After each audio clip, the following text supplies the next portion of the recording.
Hi, welcome to the Educates Trade podcast with me, Chris Pollock. Welcome, guys. It's Ikjot here again. Yeah, we're kicking things back off on a pretty interesting week in terms of news, scheduled news, data, and plenty of unscheduled news from two famous Americans having a lovers' tiff. But yeah, before we get there, a bit of a washout week in London. You've been making the most of the rain. Yeah, exactly. I was about to say Chris is missing out on the most important thing, the weather. It was extremely bipolar this week, wasn't it? Yeah, It's too hot. Then yesterday, just raining all day. But we love to talk about our weather and food and a lot of other things in England, don't we? Oh yeah. So it's good to be back. I was away last week, had a nice break from Donald and all of his chaos. So it's nice to be back. And the baptism of fire. I'm sure we'll get into this in a bit more detail later on. Well, there's more chaos now more than ever. So I think we will touch on that soon.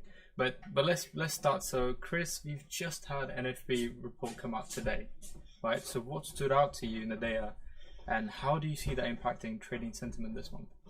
Well, the data, what do they call it? A nothing burger. The numbers were better than forecast on the headline number. 139,000 jobs came in. If you look on the calendar here, we had an expectation of 126. So better than expected, right? By what's that? 13,000. However, revisions, the dreaded revisions, we were actually down 30,000 from the numbers we got last month. But even if you add these two things together, a net 17,000 decline versus the previous month, it's not really statistically significant, right? This is not a big number. In fact, the most interesting thing that came out of this was the average hourly earnings, which last month printed 0.2. Wages are up, the wage component's up to 0.4, which was the only thing that really moved the needle. But markets didn't really care. I would have expected, if anything, the stock markets might show a little bit of weakness, but we'll have a quick toggle over to the S&P, shall we? See if I can find the right thing in here. Yeah, hold on, let me help you out with this. Sure. So looking at the earnings, do you think people are making more money because they're producing more due to AI and using AI? Well, I think the AI thing, maybe. I think the AI thing could be a story and will be a story as we go through, right? We're definitely in an AI bubble of sorts. Broadcom had their earnings actually last night.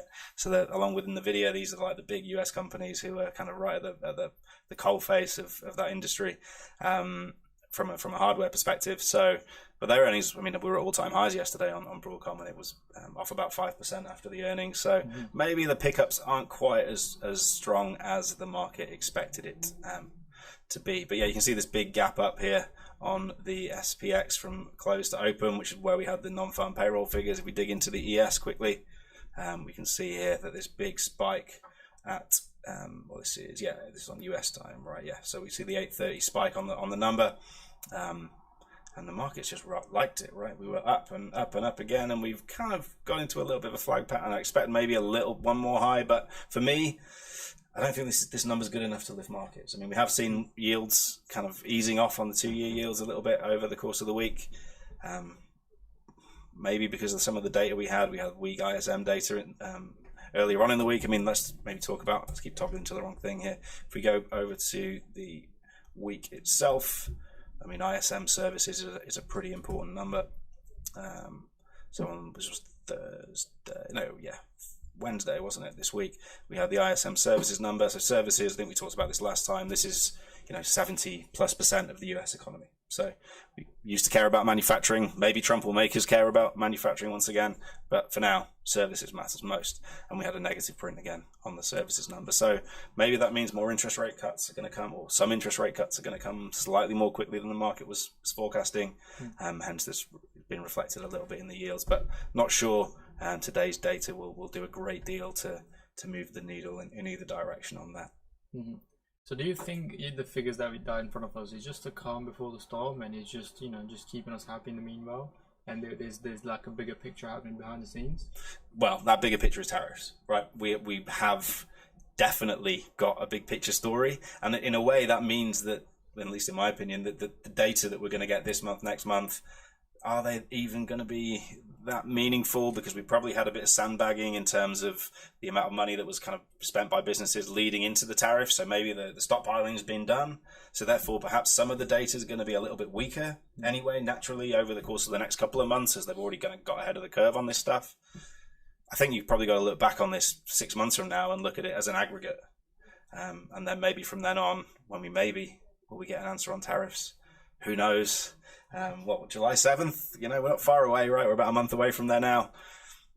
Who knows where this all ends up landing? When we're finally out of the wash on this one, will there be? Won't there be? Calling it the hokey cokey trade, right? Yeah. Tariffs are in and out, and shaking all about. Exactly. Q2 is about to end as well, so we'll see how things move on to when we get to Q3. Yeah, it should be a weird Q3, Q4. We've got a lot of refinancing to do in the States. We've spoken about this a lot. This is why Trump's kind of MO when he came in was not about the stock market this time. It was about the bond yields, trying to get them down. Had a good go to begin with, but then really cocked it up. This week's been a bit better for him from that perspective, but maybe not in others, as we might get to soon. Cool, right. A lot's going on in the US, but let's also touch on Europe. So with the ECB decision also, coming out quite fresh, how do you think is influencing the Eurozone markets right now? Yeah, I mean, the Eurozone's been the best place to be this year, right? DAX up 20%, hugely outperforming what's been going on in the US, this reallocation of money in the Trump world out of America, this what they call the TINA trade, there is no alternative to the US. Well, there now is, right? Europe's obviously done a lot of spending in terms of their defense. They were motivated by Trump to throw a little bit of money at the military, and that kind of really got everything going on the euro, on the DAX. Unheard of really for Germany to dig deep and do a little bit of fiscal expansion. So it's been a great place to be. On an inflation perspective and an interest rate perspective, Centino was on this morning actually saying that the job is done with inflation. They've got their soft landing. So they've managed to sort the inflation out. They're not in a recession. All is well with the world in Europe. So yeah, that might continue to bring flows in, even though those yields are pretty low now on the bonds over there. Fair enough. I've also heard these things where recently Germany just started taxing quite a lot to its entrepreneurs and people running businesses.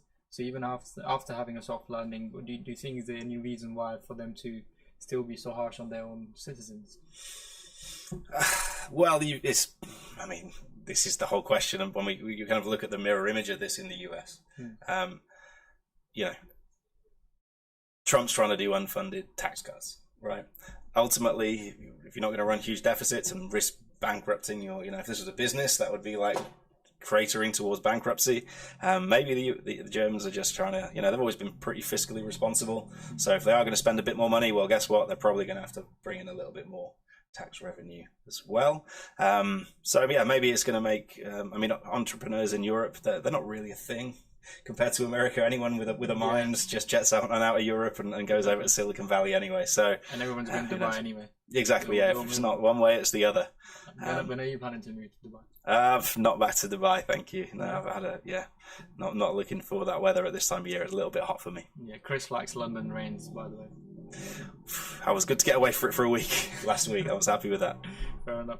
Right, so next question. So just a little bit, stuff that's going on Twitter, as you know. So there's been a lot of chatter between Trump and Elon Musk on social media. How much do you think these kinds of public spat actually influence market sentiment, or is just noise and for traders to just get into stuff that they shouldn't be getting into? Tesla was down 14% today because of this spat, so I think there is some reasoning to be worried. We had a decent rally up to 6,000 on the SPX yesterday. I can probably show you this in here. The move up to SPX 6. Where are we? Not on the SPX. Yeah, we rallied up nicely, banging on the drum of that 6,000. Okay, it's slightly different SPX than mine. Let's see if I can get you the CBOE version. Maybe I'm too short term. That's probably the problem. Let's dig out here to maybe a 15-minute chart. You can see this a little bit more clearly. Yeah, up to here, around the 6,000 level, where all the option call wall resided. This is where there was always going to be a potential turning point in the market. Lo and behold, it was, and then it was news triggered as Tesla got battered later on in the day. Yeah, down 14% by the close, about 16% intraday at one stage. I think these things can affect markets. I mean, where do we start with Elon and Donald? Goodness me. This week, I was away last week, happily enjoying a week without markets, without news, without headlines. And I got back on Monday morning, running the Zoom call Monday morning before the open. And someone said, hey, have you seen this from Donald? I was like, oh, what's he been saying now? And then it feels like a lifetime ago already, but he was sparking the rumors that Biden was assassinated in 2020, and it's been a robot ever since. So that was me back to, okay, here we go. I'm back in the saddle now. But yeah, this week it's really fallen out, hasn't it, between former lovers Elon and Donald. Yeah, that's hard to see. People are hating it. I saw Kanye West tweeting, "No, we love you. Don't do this." To who? Well, to these two. Yeah. I mean, it's a bit of an embarrassment. The most powerful man in the world and the richest man in the world just going at each other now. Donald's been, well, I mean, let's have it straight. Donald used Elon Musk to get elected. He got elected, made some promises about some mandates on electric vehicles, which he had no intention of following through on. And so he didn't follow through on them, and Elon Musk got frustrated. But at the same time, it sounds like he's embarrassed himself a little bit in government from some of the people that are saying that a mad uncle Elon is finally out of the door. And he's now responded in kind, saying that Trump should be impeached for his, the Epstein papers was one out yesterday, wasn't it? Saying that that's the reason we've not seen anything from the Epstein papers, because Trump's name is in there. It's a shit show. Yeah, we just do not know what's true, what's not. The only thing that's true is the price, and the price is very volatile. That's all I can say. Yeah. You can try and filter this stuff out. It's going to be very hard to, and you probably should be tuning in. We had some good news, actually, in terms of actual Donald Trump real market sentiment yesterday, when he said he'd spoken to Xi, and had spoken to him, actually, this time, for the first time since the tariff announcement. So that was a positive move yesterday. That was a nice, easy one to catch. Around 3:41 yesterday, we got that news drop, and it was pretty much a straight line up to that 6,000 level. We had some pretty nice news action. So hopefully that sort of thing can happen in our time zone more, because often it's when I'm picking the kids up or putting them to bed. As always, you always find best setups when you know on your desk. That's it. Isn't that true? It's like, I was right, but I didn't make any money. We hear that a lot. Exactly. Right, so let's get out of this chaos and let's get into more geeky stuff like cryptocurrency. So the market's down today. There's a lot of talk around the new Bitcoin regulation, as you may have heard of. So how do you see that playing out for traders and long-term investors? I mean, regulation for crypto probably, gives it some credibility in the end. But the Wild West, as it's been, is probably the doors are kind of closing a little bit on this. We're getting other cryptocurrencies getting onto the CME exchange, just Solana's Ethereum lined up. But it is kind of becoming more of a mature market now. So I think there is going to be more uptake. You might get yourself some pension funds invested in this stuff in the end with ETFs and what have you. So when you get these sort of things happening, it is good for the industry long term. Short term, it's interesting to see, crypto led the way up here. When the S&P was kind of spluttering a little bit, crypto was really outperforming. Now this week we're seeing the S&P up to highs and crypto starting to eke a little bit on this news. So that relationship has kind of broken down, or the outperformance of crypto relative to stock markets has broken down. Interested to see how it pans out. But I think it's a really interesting place to be. Interesting asset to trade. There's tons of data you can get on this, more so than you can get even on things like the S&P with live open interest. Longs and shorts. There's some powerful news out there for day traders if you're interested in the order flow. Do you not think, regulating cryptocurrency is just defeating the entire purpose of having this to exist in the first place? Because this was about decentralization. Yeah, DeFi.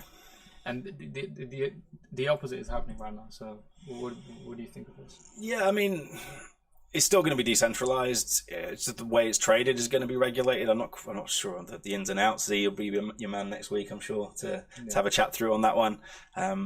So, I mean, the essence of the thing that, it's limited in supply, therefore, it's always going to appreciate relative to a fiat currency that's being printed and devalued. I mean, the story's been there and has been there for years and will continue to be there. They're not going to change that kind of core principle of the cryptocurrency market.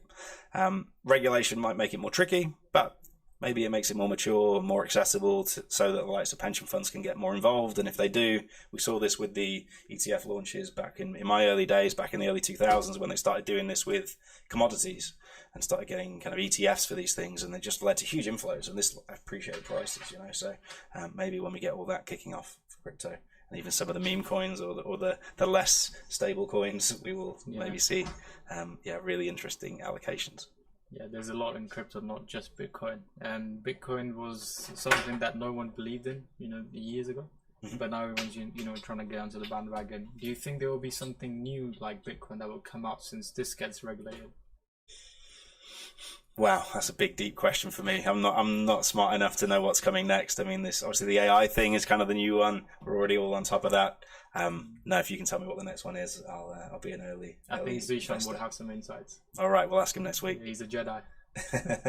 Right, so zooming out a bit, so what's your take on ongoing inflation worries and the potential impact on global markets? Inflation hasn't shown up in the way you would have expected it to with all these tariff announcements. You would have thought inflation would have been a more dangerous story. When we've got inflation numbers, are they out next week, the CPI numbers? We're getting towards that middle of the month, so yeah, let's maybe have a look at the calendar and see if they're out next week. Because yeah, these CPI figures haven't been particularly worrying, no matter where you look, really. If you look, we got CPI out Wednesday next week. Again, we had core CPI 0.2 last month, headline 0.2. This is not concerning. So let's just look at the headlines. You know, we're not seeing anything like what we saw on the month-on-month figures all the way back in that 2021, 2022 phase when interest rates were ramped up. Nor is it going too deflationary, though. I guess the year-on-year might be a better thing to take a look at here. No. The target for the inflation typically is around 2%. They've got it back in its box. Again, potential soft landing, potentially not. We did have a negative quarter in the US for Q1, so that's going to be interesting to see if they get away with one in Q2. Otherwise, there is no soft landing, but the inflation's fixed for now. Whether it's fixed structurally long term, I feel like the fact we have to have interest rates up north of 4% to keep inflation here suggests that maybe there's some real structural inflation under the hood and that maybe we're not going to see those 0% interest rates, sadly, again, for those who like to borrow money for nothing. Cool. Out of curiosity, just a personal question I want to ask you. So they always say it's 2%, right? But a lot of times then when you speak to people, when you read some reports, and people always say that the income is not matching the expenses anymore. Like every single year, just, you know, the difference between the two just goes, you know, on and on and on. So do you really think it's 2%, or are they hiding something from us? Gotcha. Yeah. So this basket of goods isn't the basket of goods that you and I probably buy. You know, it's not hard to see that things like council taxes and all these other kind of costs that are in there, but not maybe weighted appropriately. But it's different for different people, right? If you're uber wealthy, these little inflation numbers don't really make that much of a difference to you. But if you're, you know, living from month to month, then all these significant changes to kind of necessities are going to really hit you. So I would say, there is probably some underreported inflation. This has been the case for my whole career. People have talked about this for the 20 years I've been in financial markets, or 19 years, should I say, this month. So yeah, this is a story that's been going on and on. Wow. So you've been in the game for 19 years. June 2006. That was my first trading job. Yeah. Wow, that is impressive. Yeah. I mean, I didn't get a card for this. I know Enzo got a card for being here a couple of years. Yeah, no one gave me a card for that. No, you deserve more than a card. You deserve a whole trading floor for this. Well, so since you just spoke about you've been in 19 years in the game, so how do you approach trading in uncertain macro and geopolitical environments like this one? Holidays every now and again. That is the key for me. Yeah, it is exhausting trading in this market at the moment for me. Don't mind headlines. Quite like listening into the score because it kind of pumps out throughout the day. But my God, the headlines we've been getting this year have been something else, right? So it's always tiring and frustrating if you're not at your desk at the time that these things come out. Even the Trump announcement, the U-turn on tariffs, right? The first one, the biggest update or third biggest update in S&P's history. I was out with some friends. So, these things frustrate when you know that there's a lot of money that you kind of would have been leaving on the table, or who knows, maybe you would have butchered the trade. But there's always that frustration that Trump's dropping these headlines at 6 p.m. And I'm normally home and hosed by then. So I think it's kind of good for US traders out there, or those of you who have the freedom to trade later on in the day. But for me, I'm just hoping that this is why I quite like the US-China thing. They need to chat on European time. They don't want to be doing that late in the day. China's going to bed now, right? So I think I like the US-China thing more than most. So that was a very vanilla answer that you said, just going on holidays. So how was life when you were a trader of my age? Back in the days, like any Wolf of Wall Street type of stuff going on? Well, that's a story for another day, probably not on a podcast, but had a lot more energy back then, right? So I could do the longer days, and I was quite keen to. When you're new to trading, it is important to kind of throw yourself in, but you can burn out, right? I saw people, kind of young people, really struggling, but yeah, when you've got fewer years under your belt, you can probably push that a little bit harder, and just keep kind of learning and growing. Like, this is a great year to learn, right? You're not going to get headline years like this all the time, but you should be journaling this stuff, because at some point, if you trade for the next 20 years or longer, this sort of thing will happen again.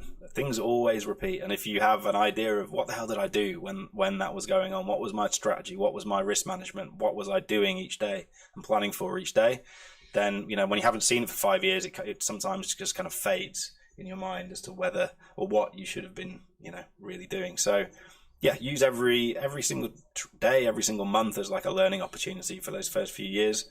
Hopefully you can make a few quid on the way, but all the things you'll be doing will stand you in better stead for each year that comes by.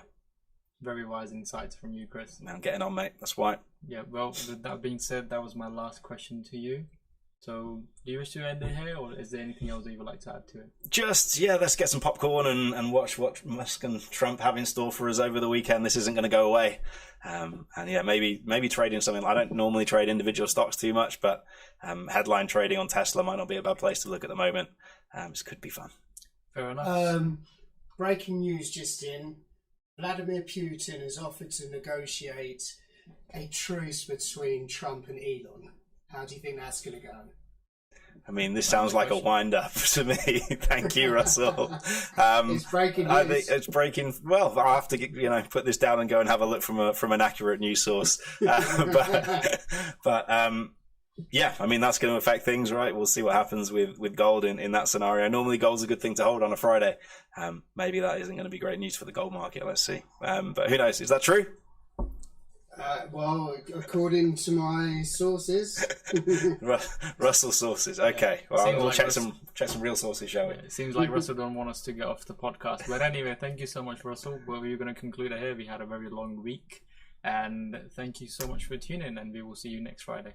See you next time. See ya. Bye-bye.